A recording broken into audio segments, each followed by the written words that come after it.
지금부터는 빅데이터의 시각화의 필요성에 대해서 먼저 말씀드리고 빅데이터 역사, 그다음 빅데이터 시각화 과정에 대해서 소개하도록 하겠습니다. 자, 이 그림을 여러분들이 보시면 굉장히 아마 빅데이터를 공부한 학생들은 다 낯이 익을 건데요. 기본적으로는 빅데이터는 데이터량이 굉장히 많다고 했죠. 그래서 이런 많은 양의 데이터를 실제로 시각화를 하지 않으면 우리가 그 데이터가 어떤 데이터인지를 우리가 알 수가 없습니다. 그래서 이런 빅데이터를 시각화하는 형태는 우리가 실제로 패턴을 찾는 겁니다. 그래서 이 데이터에 어떤 형태의 데이터들이 있는지에 대한 패턴을 보는 겁니다. 그래서 왼쪽 그림을 보시면 그 왼쪽 그림에 많은 데이터가 있다고 가정을 할 때 그 수집된 데이터에 대해서 어떤 워드들이 있는지 뭐 이런 것들을 보게 되는 거죠. 어떤 데이터를 표현하고 있는지를 보게 될 건데, 그 오른쪽에 여러분들이 그림을 보시면 뭐 소셜 미디어 데이터다 이런 형태로 구분이 되고, 그 다음에 또 엔터프라이즈 데이터다 뭐 이런 형태로 구분이 되어 있는 것을 볼 수가 있습니다. 그래서 이 시각화는 결국은 기존에 있는 많은 텍스트 데이터를 어떻게 하면 구조적으로 잘 보여주기 위해 할 수 있는지에 대한 패턴을 찾을 수 있도록 만들어주는 게 가장 핵심이다라고 보시면 되겠고요. 다음과 같은 또 예제를 한번 볼까요? 실제로 이 데이터를 보면 우리가 라면 한 봉지보다 끓인 라면이 더 싸다 뭐 이런 형태로 광고 형태의 그런 실제 데이터들을 표현하고 있습니다. 그래서 이런 실제 컨텐츠를 보게 되면 데이터를 시각화하면은 하나의 화면에 필요한 데이터 요소를 모두 적합시켜서 복합적으로 우리가 나타낼 수 있다라는 것을 보여주고 있게 되는 겁니다. 그래서 뭐 예를 들면 우리나라 에너지 소비 어떻게 달라졌을까요? 뭐 이런 부분들은 1981년부터 2012년도에 어떻게 변화됐는지를 보여주고 있는 그런 형태가 되겠고요. 그 다음에 실제로 세금이 거의 없는 전기 요금 어떻게 변화됐나? 그래서 실제 현재 보면 13배가 증가됐다. 뭐 이런 형태로 복합적으로 표현할 수 있도록 해주는 그런 형태의 시각화라고 보시면 되겠고, 이게 우리가 실제 전기요금에 대한 모토로 뭐 이야기하고 있고, 이 전기 부분에 대해서 어떻게 전략해야 될 것이냐라는 부분을 충분히 표현할 수 있도록 해주는 그런 부분들이 있을 수 있다라는 겁니다. 그래서 뭐 예를 들면 우리나라 전기는 원료 석유보다도 싸기 때문에 이런 부분을 쓰고 있다라는 것을 이야기하고 있는 거예요. 그래서 이런 부분을 어떻게 하면 실제 캠페인 측면에서 전기에 대한 소비 부분을 줄일 수 있을지에 대한 핵심적인 형태로 부각하기 위해서는 여러분들이 이 그림을 보면, 이 텍스트를 보면 쉽게 이해할 수 있도록 만드는 게 굉장히 중요한 그런 사항이라고 보시면 되겠습니다. 그리고 실제 이 그림을 보시면요, 여러분들이 이제 빅데이터를 전공하는 학생들, 특히 시각화하는 학생들은 이 웹사이트를 아마 많이 보게 될 겁니다. 자, 여기는 영국 지도죠. 오른쪽에 있는 그림을 보시면 영국 지도고요. 그 다음에 실제 지도상에 구분되어 있는 형태로 보면 전부 실제 각 주별로 이렇게 나눠진 그런 상태를 볼 수가 있습니다. 자, 그러면 이 타이틀을 여러분들이 보시면 Where does my money go? 이렇게 되어 있어요. 그러면 실제 나의 돈은 어디로 가고 있는가라는 거예요. 결국 이게 이제 뭐냐, 정부의 예산을 표현하고 있는 겁니다. 그래서 정부 예산을 우리가 한눈에 볼 수 있도록 여러분들한테 시각화해서 보여주는 그런 부분이라고 생각하시면 됩니다. 그래서 여러분들이 여기 실제 왼쪽에 있는 그런 그림을 보시면은요, 정부 예산이 전체 영국 예산을 보시면 2010년도 예산인데 그 예산이 501.9 밀리언. 그래서 실제 파운드겠죠, 단위는. 그 파운드로 이렇게 형성되어 있는 형태로 보시면 되겠고, 이 예산이 어떻게 구성이 되어 있는지에 대해서 여러분들이 실제 볼 수가 있습니다. 첫 번째 보면 왼쪽에 위를 보면 헬스라고 되어 있죠. 건강에 관련된 부분, 그 다음에 그 밑에 보시면 러닝 거버먼트 부분, 그 다음에 디펜스, 컬처 뭐 이런 부분들이 쭉 나오게 됩니다. 그래서 실제 이런 많은 부분들이 여러분들이 그 많은 예산들이 어떻게 사용되고 있는지에 대해서 모든 국민들이 볼 수 있도록 한눈에 이렇게 그림으로 제공해 주고 있는 그런 서비스라고 보시면 되겠고, 여기에 여러분들이 원의 크기가 있죠. 원의 반지름 크기를 보시면 이 크기에 따라서 예산의 규모가 딱 보여줄 수 있도록 해주는 겁니다. 실제 우리가 그래서 이 그림을 통해서 보면 실제 나의 세금이 어떻게 사용되고 있는지를 아주 편리하게 볼 수 있도록 해주는 겁니다. 그래서 데이터를 시각화를 하면 한 화면에 깊고 폭넓은 데이터 세트를 효과적으로 표시할 수 있도록 해주고 있다라고 보시면 되겠죠. 자, 그러면 이제부터는 이런 그 빅데이터의 시각화가 어떻게 실제 이루어져 왔는지에 대해서 좀 더 예제를 통해서 여러분들한테 소개하도록 하겠습니다. 그래서 여기에 소개된 그런 시각화 내용들은 굉장히 아주 여러분들 시각화를 위해서 배우는 부분에서는 아주 필수적인 이해 부분이다라고 보시면 되겠습니다. 자, 여기 보면 1980년대부터 이제 1800년도부터 시작했는데요. 이 1800년도의 가장 대표적인 거는 우리가 나폴레옹 군대의 러시아 원정 차트입니다. 여러분들 이 차트를 보시면 이 차트는 우리가 이제 프랑스 토목공학 기술자가 있는데요. 이 토목기술공학자가 만들어 놓은 건데 그 토목기술공학자는 찰스 조셉 위너드입니다.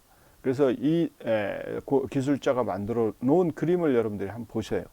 보시면 아주 많은 내용을 포함하고 있습니다. 그래서 이 그림이 1812년, 1813년에 우리가 나폴레옹이 러시아 원정을 했던 그런 그 상황을 그대로 묘사를 하고 있는 거고요.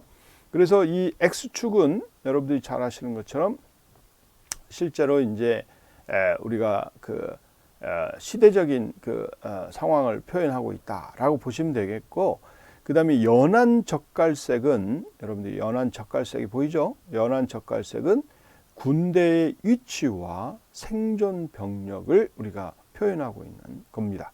그래서 선의 두께가 우리가 실제 군대가 얼마나 군인의 숫자가 얼마나 실제 살아남아 있는지를 표현하고 있는 거죠. 그러면 여러분들 왼쪽에서부터 오른쪽으로 쭉 침공을 해 나가고 있는데 그 지리적인 여건이나 이런 것들을 다 고려를 해서 표현하고 있죠. 그래서 실제 여러분들이 보시면 왼쪽에서 오른쪽으로 가면 진한 연한 젓갈색의 두께가 점점 줄어드는 것을 볼 수가 있습니다. 결국은 우리가 러시아를 우리가 침공하면서 병력들의 수가 감소되어 있는 것을 볼 수가 있게 되는 거고요. 그 다음에 검정색은 뭘 이야기하느냐 그러면 이동 궤적과 병력 숫자를 나타내고 있고, 그 다음에 기온은 굉장히 영하의 혹한이다 이렇게 볼 수가 있습니다. 그래서 다시 이제 원정을 끝내고 돌아오는 길에 보면 여러분들이 실제로 이동 궤적과 병력의 숫자를 표현하고 있으니까 결국 점점 줄어드는 형태를 볼 수가 있는 거죠. 자, 이런 그림을 통해서 쭉 보면 여러분들이 어떤 형태를 알 수가 있냐면, 나폴레옹 군대가 러시아로 진격해 퇴각할 때까지의 공간 데이터와 그 다음에 거기에 연동한 각 지점의 생존 병력 숫자, 그 다음에 기온, 그 다음에 타임라인, 그러니까 시간이죠. 이런 모든 것들, 즉 많은 것들이죠. 많은 것들, 즉 여기서는 이제 네 가지 형태인데 이 네 가지의 형태를 우리가 2차원 차트로 표현한 그런 그림이 되겠습니다. 그래서 이 그림이 이제 굉장히 아주 많은 그런 사람들에게 굉장히 중요한 그런 시각화의 아주 모델이 됩니다. 그래서 이런 부분을 여러분들이 잘 활용하시면 좋겠고요. 그 다음에 이제 여러분들이 또 많이 사용되는 그런 그 시각화의 그림 중에 하나가 1854년에 러시아와 연합군 간에 이제 크림 전쟁이 있었는데, 이런 크림 전쟁에서 실제로 뭐 세균, 그다음에 전쟁터에서 부상, 사망, 뭐 이런 많은 것들을 우리가 경험한 라이팅게일이 실제로 이런 그림을 그리게 됩니다. 그래서 이 그림을 여러분들이 쭉 놓고 보시면 실제로 죽은 병사의 숫자를 표현하고 싶었고, 그 다음에 전쟁터에서 몇 명이 사망했는지, 그 다음에 입원 내용, 부상 정도, 그 다음에 질병 및 사망 여부, 이런 것들을 이제 한눈에 볼 수 있도록 만들어 놓은 그런 형태입니다. 그래서 여러분들이 여기 보시면 실제로 여기를 보세요. 여기 보시면 요 안에 있는 내용은 결국 뭐냐 그러면 전쟁터 부상으로 사망한 그런 숫자를 표현하고 있는 그런 형태가 되겠고요. 그 다음에 요 영역에 있는 그런 그 크기나 이런 부분들은 병원에서 2차 감염 사망 수를 나타내는 그런 형태가 됩니다. 그래서 실제로 이렇게 우리가 실제 표현해 놓으면 결국 각각의 이런 그 그림마다 실제로 전쟁터에서 부상해서 사망한 숫자, 그 다음에 병원에서 2차로 감염한 사망 수, 뭐 이런 것들을 한눈에 볼 수가 있습니다. 특히 여러분들이 이 그림을 딱 보시면 병원에서 2차 감염해서 사망한 숫자가 여러분들이 전쟁터 부상으로 사망한 숫자보다 훨씬 많다는 것을 볼 수가 있는 거죠. 그래서 여러분들이 이런 것들을 보게 되면 우리가 점점 실제 시각화의 중요성도 알 수 있을 뿐만 아니고 근본적으로 뭐가 문제인지를 파악할 수 있도록 해주는 그런 예제가 되겠습니다. 자, 그 다음에 1920년에서 1930년대에 아주 시각화의 가장 대표적인 형태, 또 읽기도 쉽고 의미 전달도 잘 되고 있는 그런 그림을 하나 소개해 드리면 여러분들이 그 그림을 보세요. 자, 여기에 보면 영국인데 영국이 이제 산업화가 점점 실제로 이루어지는 그런 시대입니다. 이때가. 그래서 실제 이 고용에 관련된 내용을 우리가 한번 구분을 해 본 거고, 여기에 구분해 보시면 홈하고 팩토리라는 게 있습니다. 그래서 홈은 가정에서 여러분들이 당연히 이제 농경사회가 됐을 거니까 농경에서 일을 하는 그런 상황이라고 보면 되고, 그 사람들이 팩토리에서 근무하는 그런 사람으로 이렇게 점점 변화되는 모습을 보여주고 있는 그런 상황이 됩니다. 그래서 색깔로 구분을 했는데요. 여러분들이 이 색깔을 보시면 실제 연두색 같은 경우가 이제 홈, 실제로 홈에서 여러분들이 농경사에서 이제 지내는 그런 경우고, 그 다음에 팩토리가 오렌지 색깔로 이렇게 되어 있습니다. 자, 이 그림을 보시면 여러분들이 1820년대는 아주 여러분들이 농경사에서 근무하는 사람의 숫자와 그 다음에 팩토리에 근무하는 사람의 숫자를 보면 이 팩토리에 근무하는 숫자는 아주 절대적으로 낮죠. 그렇죠? 하나밖에 표기가 안 되어 있는 거. 자, 그러면서 1830년대는 우리가 점점 팩토리에 근무하는 사람들이 이제 많게 되기 시작한 거고요. 1845년은 여러분들이 보시면 이제 팩토리에 근무하는 사람이 이제 홈에 있는 사람보다는 더 많아짐을 알 수가 있게 되는 거고, 그 다음에 1860년대, 그 다음에 1880년대는 뭐 비교가 되지 않도록 우리가 표현이 되어 있다라고 보시면 됩니다. 자, 여기에 이제 하나하나의 사람에 대한 이 그림은 여러분들이 실제로 각 심볼은 우리가 50밀리언 파운드를 얻게 되는 그런 형태라고 생각하시면 되겠고, 뭐 사람이라고 생각할 수도 있고, 그렇죠.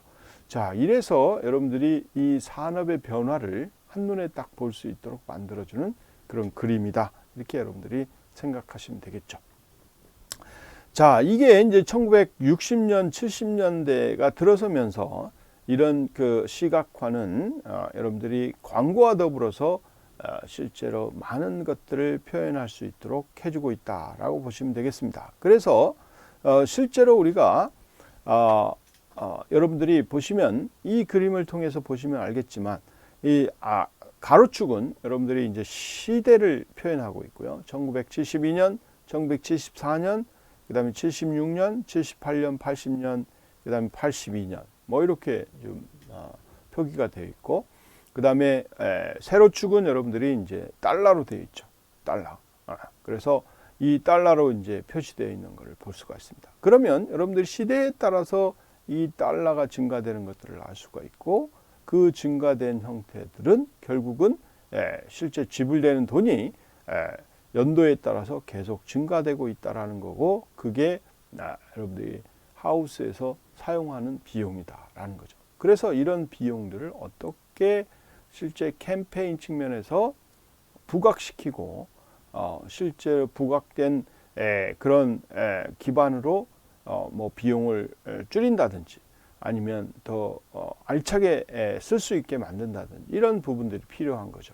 그래서 그런 거를 이렇게 광고 형태의 패턴으로 이제 시각화가 발전된 게 1960년대가 되겠다, 이렇게 보시면 되겠습니다. 자, 2000년도는 뭐 여러분들이 잘 아시는 것처럼 이 그림처럼 실제 시각화는 아주 복합화되어 있고, 이 복합 데이터, 즉 복잡한 데이터를 여러분들한테 이해하기 쉽도록 만들어주는 그런 시각화가 부각이 됐다라고 보시면 되겠고, 이 시각화는 결국은 정형화된 데이터를 기반으로 해서 만들어진 경향이 많습니다. 그래서 이런 그 특정한 분야를 우리가 인포그래픽스라는 형태로 나오게 되고, 이 인포그래픽스를 가지고 여러분들이 다양한 형태의 시각화, 아주 보기적인 시각화, 그 다음에 복잡한 데이터를 한눈에 볼 수 있는 그런 형태로 발전돼 왔다, 이렇게 보시면 되겠습니다. 그래서 실제 여기 보시면 튜어리스트 스냅샷인데요. 여러분들이 여행에 관련된 그런 정보들을 다 포함하고 있는 형태가 되겠고, 실제로 여러분들이 선은 뭐 노선을 이야기하고 있다라고 보시면 되겠고, 그 다음에 각각의 지역들을 표시하고 있고, 그 다음에 그 지역들의 실제 여러 그 뭐 패턴들을 우리가 실제 이 원으로 표시하고 있고요. 그 다음에 거기에서 관련된 정보들을 얼마만큼 취하는지 뭐 이런 것들은 다 이렇게 막대 그래프로 표시하고 있다라고 보시면 되겠고, 이런 기능들을 한꺼번에 다 표현할 수 있게끔 만들어주고 있습니다. 그리고 이 옆에 이 그림을 보시면 실제로 나라마다 서로 어떤 특정한 값에 대해서 비교할 수 있도록도 만들어주고 있다라는 것을 알 수가 있습니다. 그래서 이런 그 많은 정보들을 한눈에 볼 수 있도록 표시해주는 형태로 이 빅데이터의 시각화 기술들이 발전이 됐다라고 보시면 되겠고, 그런 분야를 우리가 이제 인포그래픽스 분야라고도 이야기를 하고 있는 거죠. 그리고 또 시간에 따라서 이런 데이터들의 흐름이 어떻게 표현되고 있는지를 우리가 알 수 있도록 여러분들이 이 오른쪽의 그림과 같이 실제 그 경향들을 볼 수 있게끔 만들어주고 있는 것도 있습니다. 그래서 이런 시각화는 이제 실제 많은 정보들을 복합적으로 보여줄 뿐만 아니고, 어떤 특정한 분야에서 특정한 영역에서 내가 보다 자세히 보고 싶을 경우는 여러분들이 클릭을 한다든지 뭐 이런 것들을 통해서 이 데이터를 더 자세하게 볼 수 있도록 만들어주는 형태로 발전되고 있다라고 보시면 되겠습니다. 자, 그래서 이런 그 빅데이터가 실제로 시각화하는 과정은 최종적으로 여러분들이 데이터를 보기 좋게 만들어주는 시각화가 필요하죠. 그래서 이 시각화가 필요하지만 이 시각화를 위해서 데이터들에 대한 여러 가지 형태의 여러분들이 처리를 해야 되고 수집을 해야 되고 그 다음에 가공을 해야 되고 합니다. 그래서 우리가 크게 이제 이 그 빅데이터 시각화 과정을 보면 데이터를 수집하고 그다음에 데이터를 분석하고 그 분석된 내용을 가지고 시각화하는 형태의 패턴을 취한다, 이렇게 생각하시면 됩니다. 그런데 이 데이터를 수집하는 경우는 여러분들이 앞에서도 소개했던 것처럼 빅데이터를 기반으로 만들어져 있기 때문에 이 빅데이터를 형성하기 위한 다양한 수집 뭐냐면 원초적인 소스들이 있겠죠. 그래서 뭐 스마트 디바이스가 될 수도 있고요. 그 다음에 SNS가 될 수도 있고요. 그 다음에 인터넷을 기반으로 해서 데이터를 수집할 수가 있습니다. 그래서 그런 데이터들이 수집이 쭉 되겠죠. 그러면 앞에서 소개했던 것처럼 볼륨 측면에서, 그 다음에 베리어트 측면에서, 그 다음에 벨러시티 측면에서 실제 데이터들이 다양하게 들어오게 될 겁니다.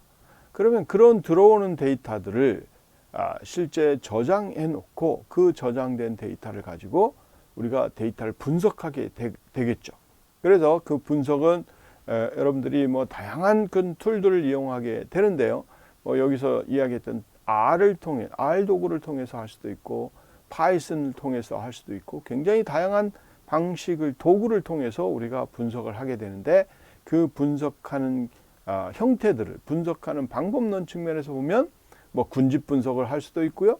그 다음에 소셜 데이터 분석을 할 수도 있고요. 그 다음에 텍스트 마이닝을 사용해서 분석을 할 수도 있고, 그 다음에 평판 분석을 할 수도 있고, 인공지능 분석을 할 수도 있고. 그래서 크게 여러분들이 뭐 잘 아시는 것처럼 데이터 마이닝을 이용해서 분석을 할 수도 있고, 그 다음에 머신러닝을 이용해서 분석을 할 수가 있고요. 그 다음에 이제 딥러닝 같은 인공지능 기법을 이용해서 분석을 할 수가 있습니다. 그러면 그런 분석 데이터들도 역시 마찬가지로 시각화가 이루어져야 되는 거죠. 그래서 그런 시각화들이 이제 실제로 우리가 다음과 같은 5가지 방법으로 시각화가 이루어지는 겁니다. 그래서 시간 시각화 방법, 그 다음에 분포 시각화 방법, 그 다음에 관계 시각화 방법, 그 다음에 비교 시각화 방법, 그 다음에 공간 시각화 방법을 통해서 이런 데이터들이 시각화가 된다. 이렇게 보시면 되겠는데, 실제로 앞에서 제가 이야기했던 것처럼 이 시각화되는 데이터는 크게 수집된 데이터, 그렇죠? 수집된 데이터. 두 번째는 수집된 데이터를 분석한 결과들이 나오게 될 건데, 이 분석 결과에 대한 또 시각화가 필요합니다. 그래서 이런 두 부류의 데이터를 여러분들이 시각화 5가지 부류를 통해서 여러분들한테 원하는 형태로 시각화를 해줄 수가 있다라는 거죠. 그래서 이 밑에 이제 그림을 보시면 여러분들이 이 정보를 가지고 시각화하는 패턴들을 다양하게 볼 수가 있습니다. 왼쪽 그림 같은 거 보면 여러분들이 뭐예요? 캘린더 맵 같은 것들을 이용해서 시각화를 하는 형태를 볼 수가 있고요. 그 다음에 막대 그래프를 이용해서도 시각화를 할 수가 있는 것을 볼 수가 있고, 그 다음에 지도상에다가 여러분들이 원하는 데이터를 이렇게 뿌려줄 수도 있는 거고요. 그 다음에 실제로 실제 2차원 환경의 그런 원을 통해서도 만들 수도 있고요. 그 다음에 뭐 특정한 객체에 대한 정보를 시각화해서 보여줄 수도 있고요. 그 다음에 이제 앞에서 소개했던 복합적인 데이터들을 한꺼번에 우리가 엔터프라이즈 형태로 여러분들이 시각화하는 그런 패턴들도 있을 것이다 라는 거죠. 그래서 이렇게 시각화는 정보를 이해하는데 굉장히 중요하게 사용이 될 수 있다라는 것을 이야기를 하는 거고요. 그 정보 이해는 여러분들이 뭐 여러분들의 목적에 따라서 다르겠지만 그렇지만 이 시각화를 통해서 여러분들이 목적하는 바를 우리가 쉽게 캐치할 수 있도록 만들어주는 그런 부분이다라고 생각하시면 됩니다. 자, 그러면 시간 시각화, 분포 시각화, 관계 시각화, 비교 시각화, 공간 시각화는 뭐 뒤에서 이제 좀 더 자세하게 이야기를 하겠는데요.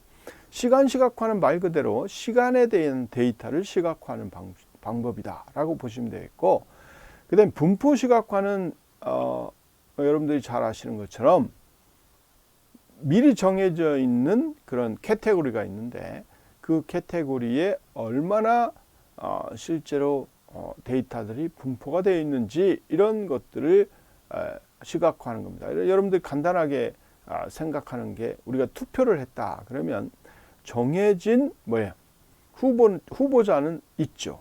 그러면 뭐 예를 들면 3명이다 그러면 3명에 대해서 딱 정해져 있고, 그러면 유권자들이 투표를 하면 이 3명 중에 한 명을 투표하거나 아니면 뭐 무효표가 되거나 이렇게 해서 나오게 됩니다. 그러면 결국 4개의 그런 카테고리가 형성이 될 거고, 그 4개의 카테고리 내에 얼마만큼의 투표를 취득했는지에 대한 퍼센테이지가 나오겠죠. 그래서 그 퍼센테이지를 가지고 우리가 분포가 어떻게 됐는지를 나타낼 수 있도록 표현해주는 그런 시각화 방법이 되겠습니다. 저는 관계 시각화는 여러분들이 실제로 뭐 예를 들어 투표를 했다 그런 경우에 뭐 그 투표 성향은 실제 어떤 형태로 보여질 것인지 뭐 구체적으로 이제 생각을 하겠지만, 여러분들 특정 도시에는 누구 후보에 많이 투표가 됐다든지 뭐 이런 것들을 우리가 설정할 수가 있게 되는 거죠. 그러면 그 지역에 투표를 몇 명을 했는지 어떤 사람한테 이렇게 관계를 맺어주는 겁니다. 그래서 이 관계를 맺어서 우리가 시각화를 할 수 있도록 만들어주는 게 관계 시각화다 이렇게 보시면 되겠고요. 비교 시각화는 뭐 바로 할 수가 있습니다. 여러분들이 금방 3명에 대한 투표가 있었죠. 그러면 그 3명의 각각에 대해서 실제 투표를 취득한 퍼센테이지가 몇 명인지를 비교해 보는 거죠. 비교해 보는 거죠. 그래서 이렇게 비교를 하면서 우리가 볼 수 있도록 해주는 게 비교 시각화다라는 거고요. 그 다음에 공간 시각화는 뭐 여러분들이 잘 아시는 것처럼 여기에 보세요. 이 지도상에 실제로 어떤 데이터가 얼마나 있는지를 우리가 표시해주는 그 지도와 연계되어 있는 그런 서비스들입니다. 뭐 가장 간단한 게 여러분들 부동산이죠. 부동산은 결국 지도하고 관련이 있기 때문에, 그래서 이 부동산 서비스나 이런 부분들은 다 공간 시각화에 해당된다. 이렇게 여러분들이 생각하시면 됩니다. 자, 이번 장에서는 여러분들이 이제 그 시각화에 대해서, 즉 빅데이터에 대한 시각화에 대해서 공부를 했는데요. 자, 빅데이터 시각화의 필요성에 대해서 한번 여러분들이 이야기를 한번 해보시기 바랍니다. 자, 한 1분 정도 드릴 테니까 한번 여러분들이 왜 빅데이터 시각화를 해야 되는지에 대해서 생각을 해보시기 바랍니다. 자, 빅데이터 시각화는 왜 필요하죠? 그렇죠. 여러분들이 잘 아시는 것처럼 규모적인 측면, 그 다음에 데이터의 다양성 측면, 데이터의 속도적인 측면에서 많은 데이터가 들어와 있을 텐데, 그 많은 데이터에서 여러분이 뭐요? 패턴을 찾고자 하는 거죠. 이 패턴을 잘 보고 싶은 거죠. 그래서 그 패턴을 찾기 위한 그런 아주 근원적인 그런 방법이라고 보시면 되겠고, 이걸 위해서 우리가 데이터 시각화를 한다라고 생각하시면 되겠습니다. 다음으로는 빅데이터 시각화 과정에 대해서 한번 설명을 해볼까요? 자, 빅데이터는 먼저 우리가 데이터 수집을 해야 되겠죠. 그렇죠? 데이터 수집을 하고 그 데이터 수집된 것을 저장을 하고 그 다음에 분석을 해야 되겠죠. 그러면 여러분들이 이 데이터를 크게 두 부류로 나누면 먼저 수집 데이터가 있을 거고, 그 다음에 수집 데이터를 기반으로 해서 분석 데이터가 있을 겁니다. 그래서 그 수집 데이터와 분석 데이터를 여러분들이 시각화를 하게 되는 거죠. 그리고 그 시각화는 목적에 따라서 다양한 방법으로 할 수 있는데, 크게 시간 시각화, 분포 시각화, 관계, 비교, 공간 시각화, 이런 방법을 통해서 한다. 이렇게 보시면 되겠습니다. 자, 이번 장의 내용을 요약해 보도록 하겠습니다. 그래서 첫 번째, 여러분들이 빅데이터에 대한 시각화의 필요성에 대해서 구체적으로 설명을 드렸고요. 그리고 빅데이터의 시각화의 역사들을 우리가 1800년대부터 어떤 형태로 변화되어 왔는지를 설명을 드렸습니다. 그래서 여러분들이 잘 아시는 것처럼 나이팅게일 뿐만 아니고 나폴레옹에 대한 그 전쟁 부분에 대해서 2차원 시각화를 통해서 우리가 전쟁터를 어떤 형태로 즉 어떤 방향으로 실제 나폴레옹이 러시아를 우리가 침공했는지, 거기에 따라서 군대가 몇 명이 남았는지를 이렇게 볼 수 있도록 시대적인 관점, 그 다음에 전쟁 그 터에 대한 관점, 이런 부분들을 종합적으로 시각화할 수 있는 부분, 그 다음에 또 병사의 죽음, 그 다음에 간염에 대한 죽음, 이런 부분들을 여러분들이 실제로 굉장히 중요하게 부각할 수 있는 나이팅게일의 시각화.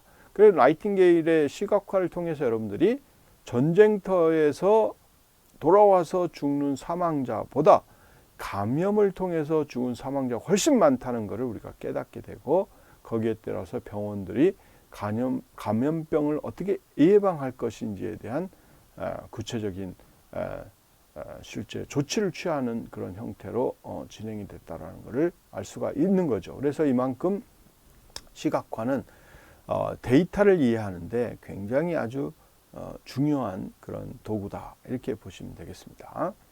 그리고 마지막으로 여러분들이 데이터 시각화 과정을 우리가 소개를 했죠. 그래서 데이터를 수집하는 거, 그 다음에 수집된 데이터를 가지고 데이터를 분석한 결과들, 이런 것들을 여러분들이 목적에 따라서 적절한 방법으로 시각화를 하게 되면 여러분들이 이 데이터를 좀 더 빠르게 정확하게 이해할 수 있다는 것을 알 수가 있었습니다.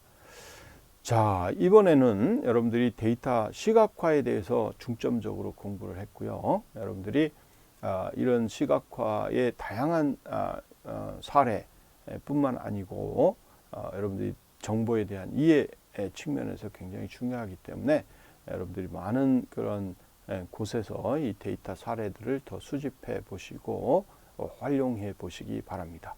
예, 수고하셨습니다. 예, 감사합니다.